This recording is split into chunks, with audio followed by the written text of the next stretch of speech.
Now let's take a look at a couple of I equals PRT simple interest problems. Now what we're going to be doing is using this formula, and we're going to plug in these numbers. Now let's say you have $575 that you're going to put in the bank. You're going to leave it there for 3 years, and the bank will pay you 8% interest, or your interest rate is 8%. We're going to find out how much interest you would make.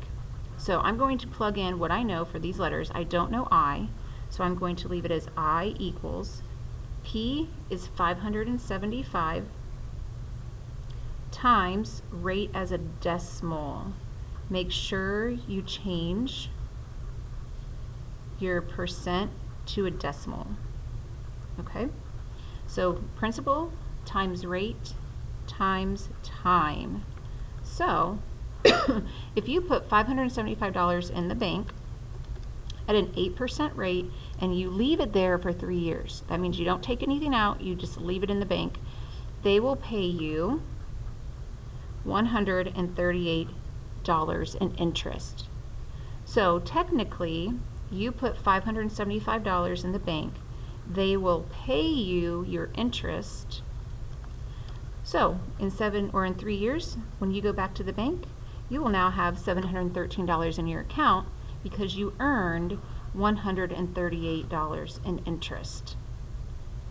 So let's take a look at this next example before we move on to problem solving.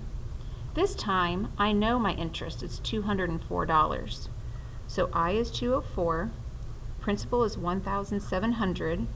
I don't know my R, but I know my T time is 6 years.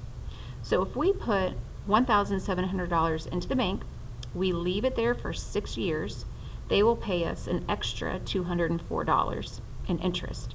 But we need to figure out what our rate is. Now the first thing I remember about solving an equation is I can put these two numbers together just by multiplying.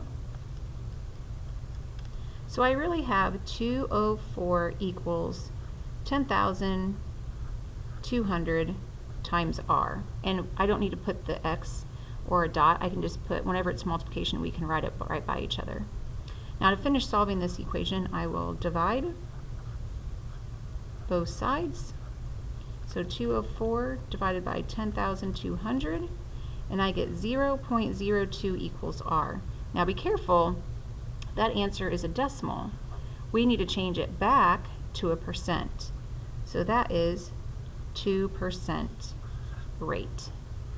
So in this problem, we didn't know I, so I plugged in the numbers I knew, and I got 138. For this example, I plugged in the numbers I knew, solved the equation, and I found the missing value for R, 2%.